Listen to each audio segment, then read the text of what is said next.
오늘 우리는 사도행전 6장을 통해서 초대교회가 겪었던 아주 현실적인 문제, 그리고 그 문제를 성령 안에서 해결하는 장면을 보려고 합니다. 본문은 아주 익숙합니다. 우리는 흔히 이 사건을 일곱 집사가 세워진 사건이라고 부릅니다. 그런데 우리가 이 본문을 조금만 깊이 들여다보면 두 가지 중요한 질문이 생깁니다. 첫 번째 질문입니다. 정말 사도행전 6장에는 집사라는 명칭이 있었을까요? 두 번째입니다. 왜 7명이 모두 헬라식 이름을 가진 사람들로 선택되었을까요? 그리고 더 깊이 들어가서 7사람 중에서 특히 성경이 조명하는 스데반과 빌립, 그리고 특별한 설명이 붙어있는 니고라를 통해서 하나님께서 교회를 어떻게 세우시는지 함께 살펴보겠습니다. 사도행전 6장 1절은 이렇게 시작합니다.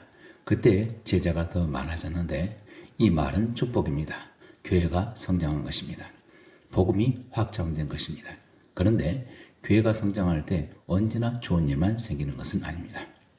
교회가 커지면 사람이 많아지고 사역이 많아지고 필요가 많아지면서 문제가 나타나게 됩니다. 오늘 본문에서는 어떤 문제가 나타났습니까? 헬라파 유대인들이 원망합니다. 그 이유는 무엇입니까?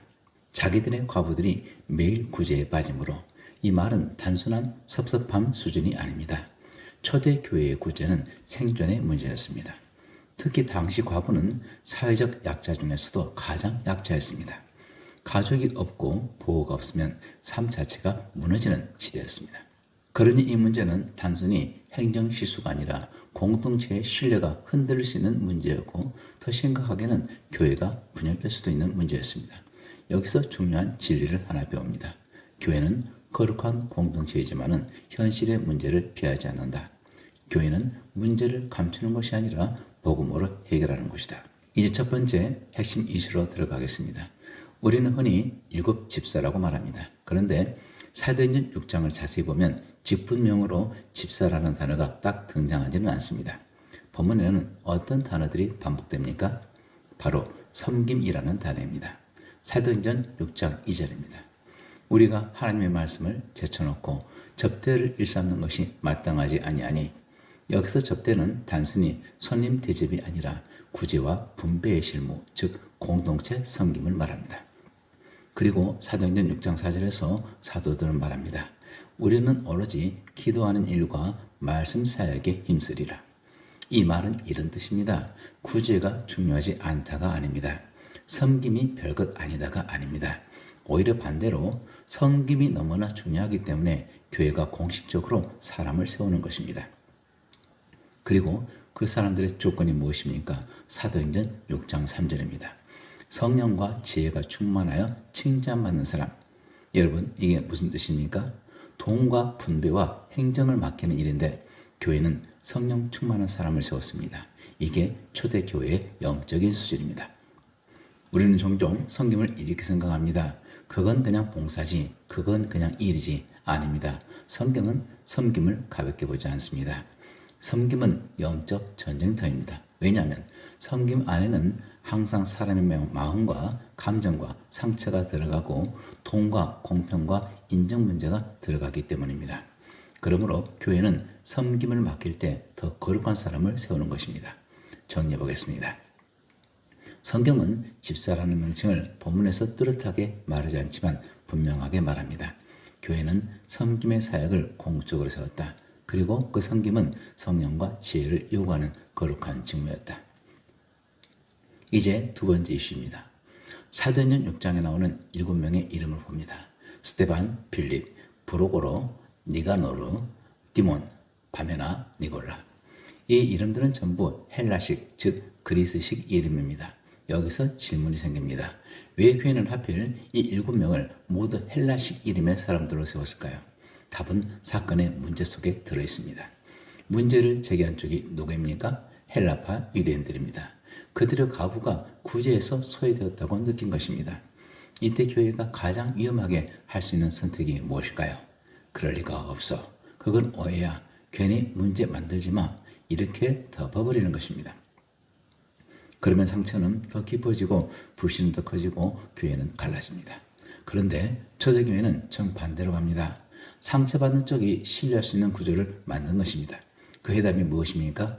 헬라 문화권에 익숙한 사람들, 헬라 이름을 가진 사람들을 세워서 구제의 실무를 맡긴 것입니다. 이것은 무슨 의미입니까? 교회는 강한 쪽의 편을 드는 것이 아니다. 교회는 약한 쪽을 품으며 공평을 세우는 것이다. 교회는 성령 안에서 질서를 세우는 것이다. 이게 진짜 성숙한 공동체입니다. 교회는 감정으로 움직이는 것이 아니라 복음으로 구조를 세우는 공동체입니다. 이제 인물들을 보겠습니다. 특히 스데반, 빌립, 니골라입니다. 먼저 스데반입니다. 성경은 스데반을 이렇게 소개합니다. 믿음과 성령이 충만한 사람 스데반. 스데반은 단지 뽑힌 사람이 아니라 영적으로 준비된 사람이었습니다. 그리고 사도행전 6장 8절에 보면 스데반은 능력을 행합니다.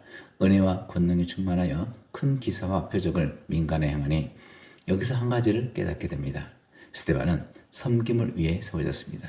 그런데 하나님은 스데반을 말씀의 증인, 즉 복음의 증인으로 사용하시죠. 사도행전 7장에 가면은 스데반은 설교합니다. 그 설교는 이스라엘 역사를 관통하며 예수 그리스도를 증거하는 대단히 강력한 메시지입니다. 그리고 결국 그는 순교합니다. 여기서 우리는 배웁니다. 섬김의 자리에서 세워진 사람이 교회를 흔드는 복음의 불씨가 된다. 하나님은 섬김을 통해서 사람을 크게 빚으십니다. 두 번째는 빌립입니다. 빌립은 사도행전 8장에서 전도자 빌립으로 크게 등장합니다. 그는 사마리아로 내려가 복음을 전하죠. 그리고 그곳에서 귀신이 떠나가고 병든 자들이 낫는 역사가 나타납니다.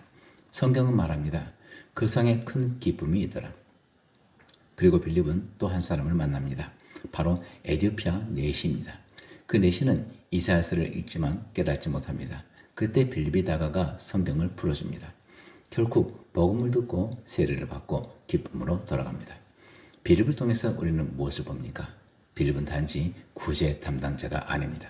그는 말씀을 아는 사람이고 복음을 전하는 사람입니다. 그러니까 초대교회의 일곱은 그저 행정 전문가가 아니었습니다. 그들은 성령 충만한 섬김의 리더였고 말씀을 품은 복음의 리더였습니다. 이제 세 번째 니골라입니다. 니골라는 다른 사람들과 달리 특별한 설명이 붙습니다. 안디옥 사람 니골라, 곧 유대교에 입교한 자. 이 말은 니골라가 원래 유대인이 아니라 이방인 출신 개종자일 가능성을 보여줍니다. 여기서 중요한 포인트가 있습니다. 초대교회가 사람을 세울 때 출신 배경이 완벽한 사람만 세운 것이 아니라는 것입니다. 오히려 복음이 보여주는 원칙은 이것입니다. 혈통이 아니라 믿음으로 세운다.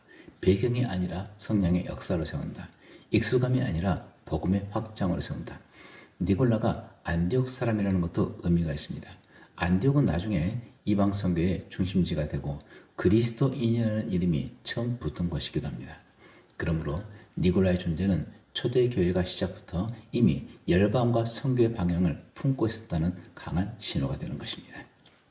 오늘 사도행전 6장을 통해서 두 가지를 붙들었습니다. 첫째, 우리는 흔히 일곱 집사라고 부르지만 본문에서는 직분명으로서의 집사가 뚜렷하게 나오기보다는 섬김을 공적으로 세운 사건으로 기록되어 있습니다.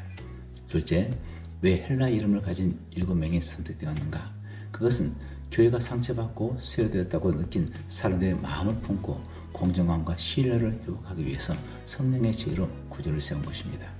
그리고 스데반과 빌립과 니골라를 통해서 우리는 깨닫습니다. 하나님은 섬김의 자리를 통해서 복음의 증인을 세우시고 교회를 더 넓고 깊게 확장시키십니다. 우리도 마찬가지입니다. 교회 안에 문제가 생길 수 있습니다. 사람이 많아지면 갈등이 생길 수 있습니다. 하지만 교회는 그 문제로 무너지는 것이 아니라 오히려 복음으로 세워지는 것입니다. 성령 안에서, 말씀 안에서, 기도 안에서, 섬김 안에서 공동체는 더 성숙해지는 것입니다.